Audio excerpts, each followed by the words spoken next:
A Lua sempre despertou o fascínio e a curiosidade humana desde os tempos da antiguidade. Ela já foi associada a divindades pelos povos antigos. Ela foi Ísis para os egípcios, Ishtar para os mesopotâmicos ou Ártemis para os gregos.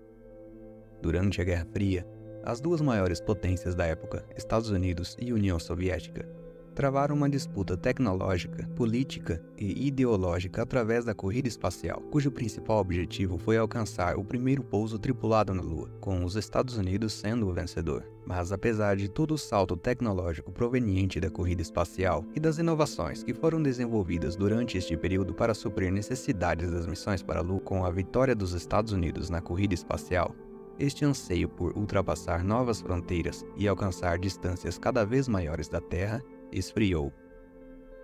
Mais de 50 anos se passaram desde o último pouso na Lua e do fim do programa Apollo. Agora, em 2024, a chama por enviar uma missão tripulada para nosso satélite parece ter se reacendido. A NASA não é mais a única agência espacial com estrutura para enviar missões para o espaço. E com a ascensão de diversas outras agências espaciais pelo mundo, como a ESA da Europa ou a CNSA da China, além de agências privadas, como a própria SpaceX de Elon Musk, o mundo parece estar cada vez mais próximo de testemunhar uma nova corrida espacial.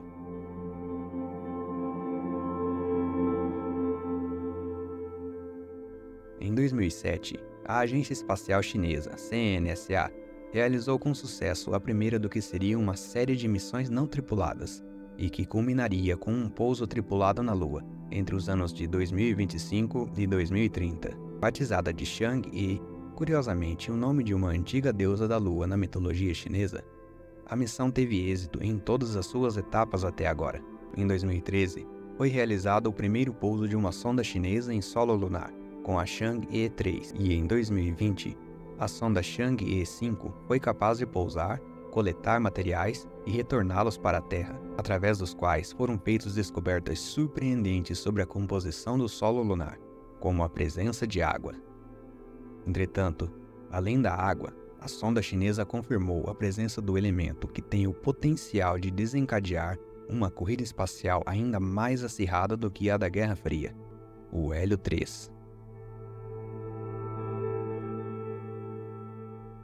O hélio 3 pode ser a chave para o desenvolvimento de energia limpa e praticamente infinita através da fusão nuclear, o mesmo processo que ocorre no núcleo de estrelas. Apesar do nome parecido, a fissão nuclear, que é o processo realizado pelas usinas nucleares para gerar energia, é totalmente diferente da fusão.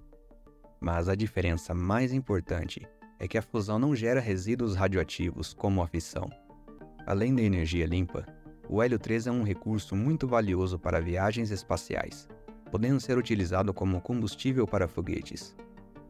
A ampla utilização deste elemento poderia levar as viagens espaciais a um novo patamar e proporcionar um salto tecnológico muito maior do que o visto durante a corrida espacial passada. Mas o hélio 3 é um elemento bastante escasso na superfície da Terra. Embora ele possa ser abundante no espaço, coletar e transportar este material para cá ainda é algo muito difícil de se fazer. Acredita-se que a superfície da Lua seja abundante deste material. Isso ocorre devido à falta de proteção da Lua contra o vento solar. Como vocês sabem, o campo magnético da Terra a protege contra a maior parte do vento solar que a atinge, diferente da Lua, que não tem essa proteção natural, sendo bombardeada pelo vento solar, o que faz com que este material fique depositado em sua superfície. Mas recolhê-lo através de sondas e trazê-lo em pequenas quantidades para a Terra é algo simplesmente inviável. Porém, a história muda com uma base na Lua, e é exatamente o que a China pretende fazer. Com a descoberta de hélio 3 nas amostras da Chang'e 5, o governo chinês acelerou o seu programa espacial e já anunciou planos de começar a construir uma base permanente na Lua ainda em 2028. Desta forma, terminando sua construção 4 anos antes dos americanos estabelecerem sua própria base no satélite. Os americanos planejavam a construção de uma base para exploração lunar até 2034, com as missões Artemis, mas estes planos podem mudar. as ambições lunares por parte da China levanta preocupações em líderes de agências espaciais ao redor do mundo, já que existe um temor de que o país comunista possa buscar um monopólio e até mesmo militarizar os recursos da Lua. É o caso do administrador da NASA, Bill Nelson, que alertou que os Estados Unidos, abre aspas, não podem se dar ao luxo de ficar para trás na corrida pela exploração da Lua. Não quero que a China chegue primeiro ao Polo Sul com humanos e depois diga, isso é nosso, fiquem de fora, fecha aspas, afirmou Nelson em uma entrevista para o site Político. Ele pontua também que os Estados Unidos fazem parte de um acordo internacional com outras agências para compartilhar recursos do espaço. A China não. O programa Artemis dos Estados Unidos nasceu em 2017 e é um programa integrado, liderado pelo governo americano e com participação do setor privado. O objetivo do programa, além de retornar à Lua, é estabelecer uma presença contínua lá, desenvolver e testar tecnologias para uma possível viagem para Marte e além.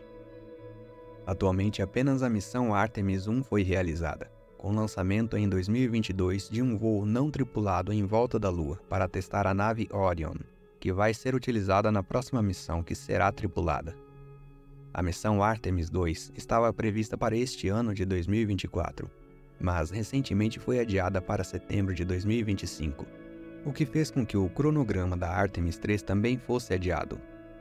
A Artemis 2 fará um sobrevoo tripulado ao redor da Lua, mas não pousará nela, parecido com o que foi feito na missão Apollo 8. O motivo do adiamento divulgado pela Agência Espacial Americana seria problemas de segurança com equipamentos que ainda precisam ser resolvidos. Lembrando que a NASA não é a única a desenvolver os equipamentos que serão utilizados na missão. O programa também conta com a participação de empresas privadas, como a Blue Origin e a SpaceX. Esta última parece também estar enfrentando alguns problemas com a sua Starship, segundo os últimos testes. A Artemis 3, agora prevista para 2026, será o retorno dos astronautas para o solo lunar. Vale lembrar que o local de pouso para a realização das missões Artemis será muito diferente dos das missões Apollo. Lá atrás, no programa Apollo, o objetivo era apenas chegar na Lua, e chegar antes dos soviéticos. Então, os locais eram escolhidos com base na facilidade que os astronautas teriam para pousar, como o Mar da Tranquilidade da Apollo 11, que era um local predominantemente plano, além de sua latitude proporcionar uma certa economia de combustível. As missões Artemis, por sua vez, têm o objetivo de, além de chegar à Lua, estabelecer uma presença contínua lá, o que leva à escolha de locais não muito hospitaleiros para a presença humana, mas com muito mais possibilidades de recursos para serem explorados. E esses locais ficam na região do Polo Sul Lunar, a mesma região onde a sonda chinesa encontrou amostras de água e hélio 3. Ah, e adivinha quem mais quer montar uma estação lunar nesta região? Isso mesmo. A China pretende construir uma base autônoma nesta região, utilizando rovers não tripulados.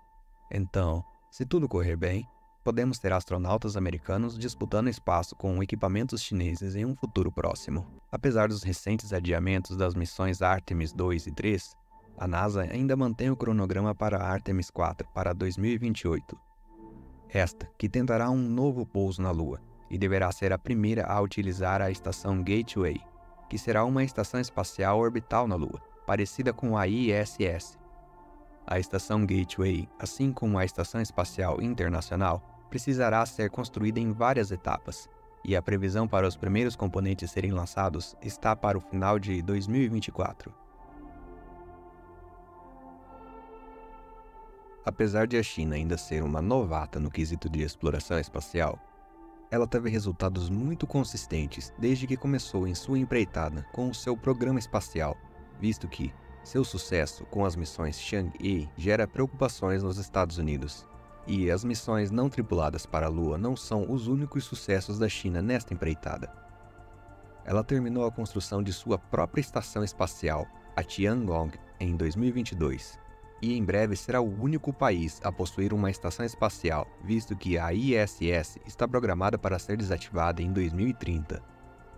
Em 2021, ela lançou com sucesso a sua primeira missão de exploração de Marte, a Tianwen, colocando um rover em solo marciano. Sim, Os Estados Unidos não são o único país a terem rovers perambulando por Marte. A Rússia, antiga rival dos Estados Unidos na corrida espacial passada, provavelmente surfará nas ondas do sucesso do programa espacial chinês e poderá se tornar aliada das próximas missões Chang'e. Os dois países são atualmente grandes parceiros comerciais. Os dois governos compartilham a mesma visão de que a ordem internacional, liderada pelo Ocidente e por suas regras, é uma ameaça tanto para a China quanto para a Rússia. Em agosto de 2023, a Rússia enviou uma sonda de pouso lunar, depois de quase 50 anos de sua última missão para a Lua, a Luna 25, que tentou um pouso em uma área inédita, a fim de explorar um local onde se acredita haver depósitos de gelo na superfície lunar. Apesar da alta expectativa com relação à sonda, ela não teve sucesso na manobra de pouso e acabou se chocando com o solo, resultando na falha da missão. Estados Unidos, Rússia e China não são os únicos países a terem presença no solo lunar, já que também em agosto de 2023, a Índia teve sucesso em pousar a sua primeira sonda por lá, a Chandrayaan-3, se tornando o quarto país a pousar uma nave na Lua e garantindo uma posição de destaque na nova corrida espacial. Algumas empresas privadas também estão tentando uma posição nesta corrida espacial, desenvolvendo suas próprias missões para a Lua, embora nenhuma teve sucesso ainda em pousar uma sonda por lá, como é o caso da missão japonesa Hakuto-R, operada pela iSpace. A tentativa fracassada de pouso ocorreu em abril de 2023. A missão privada Peregrine, operada pela americana Astrobotic Technology, lançada em janeiro de 2024, foi declarada fracassada apenas alguns dias depois de seu lançamento, graças a um vazamento descontrolado de combustível. O ano de 2024 está apenas começando e ainda é muito cedo para dizer quem tem a vantagem nesta nova corrida espacial. A participação de empresas privadas podem levar essa exploração para um viés totalmente comercial, com a viagem para a Lua se tornando cada vez mais acessível e venda de recursos lunares para quem pagar mais pode se tornar algo comum em um futuro não muito distante. E, com o desenvolvimento de tecnologias para transformar o precioso Hélio 3 presente na Lua em energia limpa, o que levaria a humanidade a um novo patamar tecnológico, aquele que tiver os meios de extrair este recurso poderia estabelecer uma nova ordem mundial. É possível que as duas superpotências da atualidade utilizem da exploração espacial para aumentar a sua influência global e determinar quem dita as regras para o mundo, como aconteceu no passado? E qual seria o próximo passo? Elon Musk continua firme em sua empreitada para colonizar Marte e pretende utilizar a Lua como uma base intermediária para alcançar o planeta vermelho. Será que um dia isso será possível? Comente a sua opinião e nos conte o que você achou do vídeo e do tema. Se você tiver alguma sugestão ou crítica, compartilhe conosco. Aqui na tela vão aparecer agora alguns vídeos que possam te interessar. Se você assistiu até aqui, eu deixo o meu agradecimento. E se não for inscrito, convido-o a se inscrever em nosso canal. Muito obrigado e até mais.